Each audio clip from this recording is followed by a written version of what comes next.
The gym smelled of sweat, steel, and disinfectant. Fluorescent lights buzzed faintly overhead, casting pale shadows across the wrestling mats where countless Navy SEALs had tested their strength. For them, this was a temple of endurance, a place where reputations were built in sweat and pain. But for Vernon Ford, broom in hand, it was simply a floor that needed sweeping. He moved slowly with the unhurried rhythm of a man who had nothing to prove. Each scrape of the broom's bristles against concrete carried the weight of habit, 3 years of janitorial duty inside the Naval Amphibious Base gym. He was 70 years old, wiry, his back bent with time, his eyes a pale blue that seemed to belong to another century. To most who passed him, Vernon was invisible, just another aging worker keeping the place clean. Until a voice cut the silence. "Are you deaf, old man?" I said, "Move it." The words cracked through the room like a whip. Petty Officer Slate, a young SEAL fresh from training, stood glistening with sweat muscles taut and eyes burning with impatience. He was the embodiment of youth and arrogance, his confidence sharpened by Hell Week and months of relentless drills. In his world, there was no room for hesitation, no tolerance for weakness. And here stood weakness, or so he thought, a frail janitor in his way. Vernon did not answer. He kept sweeping the rhythm unchanged. "Hey, I'm talking to you." Slate stepped closer, his shadow falling across Vernon's back. "We need this space. Go empty a trash can somewhere else." The old man straightened slowly, vertebra by vertebra, until he stood facing the younger warrior. His lined face bore the map of a long life, but his eyes remained steady, calm, unyielding. He said nothing. That silence was louder than any retort. Around them, the gym grew quieter. A few SEALs toweling off after workouts turned to watch. The tension was palpable, the arrogance of youth colliding with the immovable patience of age. "What's your problem? Did you not hear me?" Slate's voice rose. Another SEAL chuckled from the sidelines, encouraging the spectacle. Slate puffed his chest, moving until he was nearly nose to nose with Vernon. He towered over him, muscles straining beneath his shirt, a man trained to dominate any room. "Look, Pops," Slate sneered, lowering his voice to a growl. "This isn't a nursing home. This is a place for warriors. Take your broom and shuffle off." Still, Vernon's face betrayed nothing, only a slow blink, deliberate, as though weighing every word. Finally, his voice rasped out, dry but clear. "The floor needs to be swept. Keeps the dust down. Better for breathing when you're working."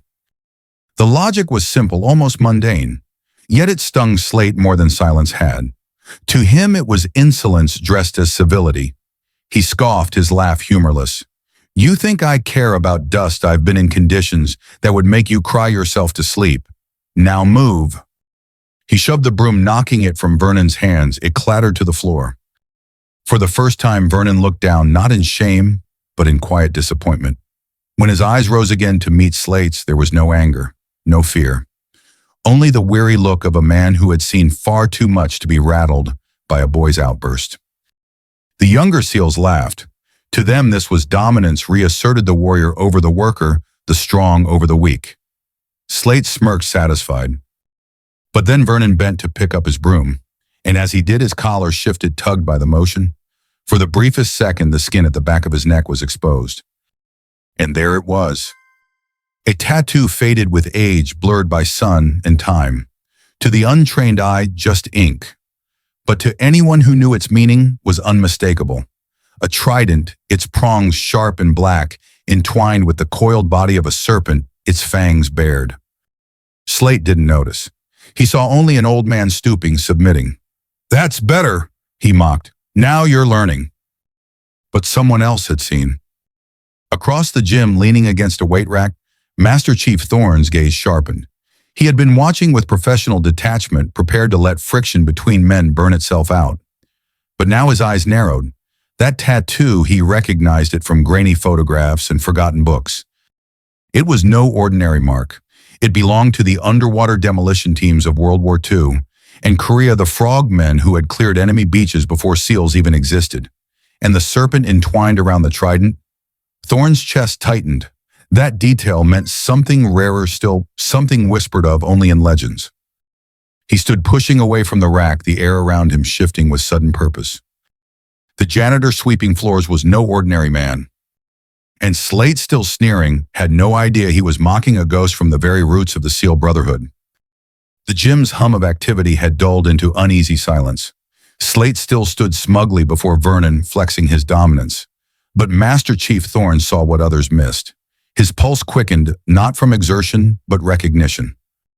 That tattoo. It was more than a mark, it was a relic. The black trident entwined with the serpent's coils wasn't some sailor's drunken souvenir. It was the emblem of warriors older than SEAL Team 1 men who swam into enemy harbors before dawn with little more than explosives strapped to their bodies and courage carved into their bones. Thorne had only seen the design in old Navy archives and photographs yellowed with age. The men who bore it were called UDTs, Underwater Demolition Teams, frogmen, the ghosts who cleared the way at Normandy, who slipped beneath the freezing waters of Incheon and Wonsan in Korea. They were the fathers of the SEALs. And the serpent, that detail whispered of something rarer still. Not every UDT carried it. Only those who belonged to a classified cell, Mako unit, a name uttered like myth in SEAL history, a shadow team whose missions had been so sensitive their existence was erased from official records. Thorne's jaw tightened. Could it be? Could this quiet janitor, the man everyone ignored, be one of them? He took a step forward, his boots echoing on the gym floor. Slate caught sight of him and instinctively straightened, snapping into half attention. The presence of a Master Chief could snuff out bravado faster than any threat. Is there a problem here, Petty Officer Slate? Thorne's voice was calm even, but carried the weight of authority that left no room for bravado. Slate hesitated. No, Master Chief, just asking the janitor to clear the area. Thorne's gaze never left Vernon. He spoke slowly, each word deliberate. His name is Mr. Ford. The Mr. struck like a hammer, an unmistakable signal of respect. Slate blinked, confused. Around the gym, whispers stirred. Why was the Master Chief speaking to a janitor like that? Vernon simply lowered his eyes, gripping the broom as if it were an anchor. He hadn't wanted this. He had lived quietly in this place for years, blending into the background, keeping close to the Navy's world without stepping into it. He had chosen obscurity over recognition, but the past had a way of surfacing no matter how deep you buried it. Thorne's mind raced. He needed confirmation, but not here, not in front of these young men. The weight of that tattoo was too sacred to be mishandled. He pulled his phone from his pocket, his thumb hovering over the contacts. Only one man on this base had the authority to deal with what Thorne suspected. Commander Jacobs. He turned his back, slightly lowering his voice. Sir Master Chief Thorne here. I need you in the gym. Now. On the other end, Jacobs' voice was casual. What's the situation? Fight break out? No, sir. Nothing like that. Thorne's tone dropped to a reverent whisper. Do you know the janitor Vernon Ford? A pause. Can't say I do. You'll want to, Thorne murmured.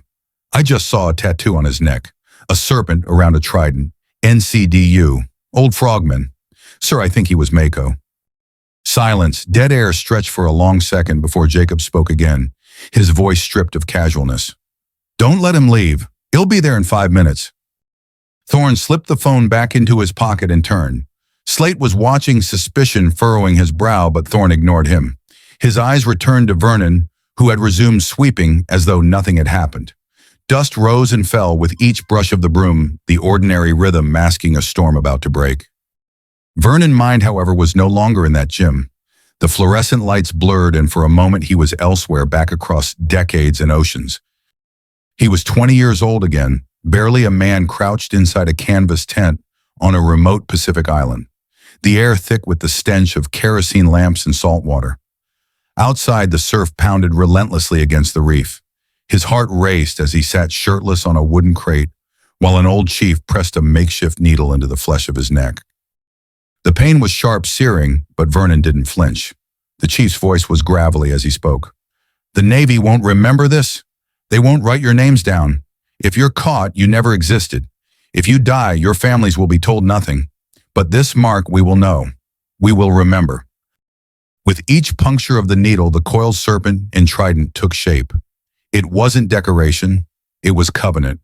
It bound him to the 2 other men crouched beside him that night, all barely out of their teens, all volunteering for missions that even other frogmen wouldn't touch. They were called Mako. Their task was to slip into enemy harbors unseen, strip away mines with their bare hands, sabotage ships under moonlight, and vanish into the sea before alarms could sound. They carried no medals, no recognition, only scars, and the tattoo that marked them as brothers in the shadows. Vernon could still hear the crash of surf at Wonsan Harbor, North Korea, 1950. The water numbing his body, his lungs screaming for air, as he and his team cut through underwater nets designed to keep submarines out. His knife bit into steel cables, his fingers raw. They worked in silence, their only company, the distant rumble of artillery. He remembered the explosion when one of the mines went off too soon. The shock wave had thrown him against the seabed, tearing his ears with pain. When he surfaced hours later, gasping on a desolate stretch of coast, he was alone. His brothers were gone, swallowed by the dark sea. Operation Mako, the report would later say. All hands lost, all but one, the sole survivor. Now, decades later, standing in a gym with a broom, that memory burned as fresh as salt in an open wound. The tattoo on his neck wasn't ink, it was blood sacrifice and ghosts he carried alone. And soon the entire gym would know. The gym doors burst open with a sound like a rifle shot. Conversations died instantly. Every SEAL present froze mid-motion as Commander Jacobs strode inside, flanked by 2 Marine guards in full-dress uniform. Behind them, the black sedan with flags still idled outside, its lights flashing in the late afternoon sun. This was no casual visit. The commanding officer of the entire naval amphibious base did not simply drop by the gym. His arrival felt ceremonial, even ominous. The Marines took position at the entrance, impassive and rigid, their white gloves stark against their uniforms. All eyes turned toward Vernon. Slate's smirk faltered, confusion rippling across his face. Why was the base commander looking at the janitor? Why was there such gravity in his steps, such focus in his eyes? Commander Jacobs halted before Vernon Ford. For a heartbeat, he simply looked at him, studying the lined face, the faded tattoo, the wiry frame bent with age but unbowed in spirit. Then, in a move that sent shockwaves through the room, Jacobs snapped his heels together and rendered a sharp, perfect salute. The sound of his hand slicing the air echoed in the stunned silence. It was not the casual acknowledgement officers sometimes gave enlisted men. It was the kind of salute reserved for Medal of Honor, recipients, dignitaries, or figures of immense reverence. The Marines followed suit instantly, their gloved hands raised in flawless unison. Vernon stood motionless, broom in hand, his pale eyes narrowing with reluctant recognition. He had not wanted this. For years, he had been invisible, content with quiet work and anonymity. Now the weight of memory bore down on him, heavy as the sea.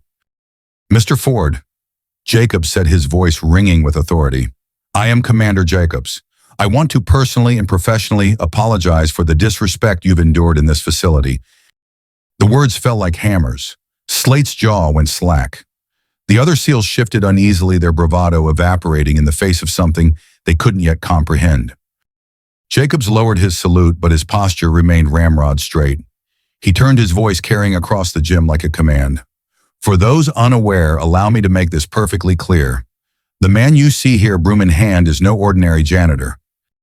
He paused, letting the silence stretch until the tension was unbearable. "This is Vernon Ford. Before he swept these floors, he was a frogman. He served with the Naval Combat Demolition Units during the Korean War." Gasps rippled through the gym. Even the most junior recruit knew the UDTs were the ancestors of the SEAL teams. To meet one alive was like meeting a living relic. Jacob's tone hardened. But Mr. Ford was more than just a frogman. He was part of a 3-man cell under a clandestine program known as Operation Mako. Their mission remains largely classified to this day. They swam into Wonsan Harbor ahead of the invasion, disabling submarine nets and mines in freezing water with nothing but knives and handmade charges. They had no breathing apparatus, no guarantee of return. He paused again, his eyes locking on the faded tattoo at Vernon's neck. Of that team, Mr. Ford was the sole survivor. The gym was silent, but for the pounding of hearts. For his actions, Jacobs continued, he was secretly awarded the Navy Cross, but the operation was erased from history to protect security. His medal was never spoken of, his name never written down, until now. Every man in the room seemed to stand taller, as though pulled upward by the gravity of Jacob's words. A janitor no longer stood before them, but a legend carved in silence and sacrifice. Jacob's gaze shifted like steel to Slate, whose face had drained of color. The young SEAL looked suddenly small and insignificant beneath the weight of the revelation. "You," Jacob said, his voice dropping to a dangerous whisper. "You mock age as weakness. You mistake arrogance for strength. This man," he pointed at Vernon, "has more valor in his little finger than you have in your entire body." Slate swallowed hard, his bravado shattered. His eyes flicked to Vernon, desperate for some kind of reprieve, but Vernon only looked at him with quiet disappointment. Jacobs turned to Master Chief Thorne. "Escort this petty officer to my office. He will issue a formal written apology to Mr. Ford. Effective immediately, every operator on this base, from the newest recruit to the most seasoned veteran, will attend mandatory courses on naval history with specific focus on the UDT and the men who built the legacy you wear so carelessly." "Yes, sir," Thorne replied, his voice firm, though his eyes gleamed with vindication. The commander's expression softened as he turned back to Vernon. "Mr. Ford, from the bottom of my heart, I am sorry. Sorry that our young men have forgotten whose shoulders they stand upon. Sorry that you have borne your service in silence, unrecognized for so long." The old man's pale eyes glimmered not with pride, but with the weary weight of memory. Slowly he spoke, his voice quiet but carrying to every corner of the gym. "Respect isn't in the uniform you wear," he said, looking directly at Slate. "It's in how you wear it. The strongest man isn't the one who can lift the most weight. It's the one who can lift others up." His gaze dropped to the broom in his hands. "There's no shame in any job so long as you do it with dignity." The words hung in the still air, heavier than any command. In that moment, the janitor sweeping the gym was no longer invisible. He was the embodiment of a truth every warrior needed to hear, that valor isn't measured in muscle or rank, but in sacrifice and quiet strength. And for Slate, humiliation was only beginning. The fallout came swiftly. By the next morning, Slate's name was on an official reprimand. He was stripped of privileges and reassigned to remedial duties, cleaning the base alongside the very civilian staff he once mocked. The humiliation was intentional. If he thought sweeping floors was beneath him, he would now learn what dignity and labor truly meant. The mandatory naval history course was implemented within the week. Every SEAL, from fresh recruits to decorated veterans, was ordered into the briefing hall. A local historian was scheduled to teach, but the first session had a surprise guest. When Vernon Ford stepped onto the stage, the room shifted. No applause, no whistles, just silence thick with respect. He did not wear medals. He did not stand behind a lectern. He simply leaned on the podium, weathered hands gripping the wood, pale blue eyes scanning the crowd of young warriors. He didn't speak long. "I won't tell you tales of heroism," he began, his voice gravel rasping through the hall. "Because war isn't about glory. It's about the men beside you. It's about sacrifice that no medal can honor, no book can capture." He paused, and for a moment the silence felt like prayer. "I lost brothers in Korea, stronger than me, braver than me. The Navy erased their names, but I carry them still, every day. And if you take anything from me, take this: respect the uniform, but respect the man in it more. Lift each other up, because someday when the water's black and the odds are impossible, the only thing that will bring you home is the man swimming next to you." That was all. No grand speech, no heroic flourish. But his quiet words carried more weight than any lecture. The SEALs sat straighter, some swallowing hard, some blinking fast to hide the sting in their eyes. Weeks later, after classes in punishment, Slate found Vernon in a dim hallway, locking the supply closet at the end of his shift. Gone was the arrogance. His voice, barely above a whisper, cracked with sincerity. "Mr. Ford, I wanted to apologize. What I did, there's no excuse. I was wrong." Vernon studied him, really studied him. He saw not the cocky warrior from the gym, but a young man humbled, struggling to reconcile pride with shame. Slowly, Vernon nodded. "We all make mistakes, son. The only thing that matters is what you do after." He placed a hand on Slate's shoulder, firm but gentle. "Be a better man tomorrow than you were today." Slate swallowed hard, nodding. It was not just forgiveness, it was a lesson etched deeper than any reprimand could reach. Vernon walked away down the corridor, broom in hand, his silhouette framed by the glow of the exit lights. Slate remained there motionless, the weight of true strength settling in his chest. Because strength wasn't in his muscles nor in the trident on his chest. It was in the quiet valor of a man who swept floors with dignity, who carried the ghosts of brothers lost, and who, even after decades of silence, still lifted others up.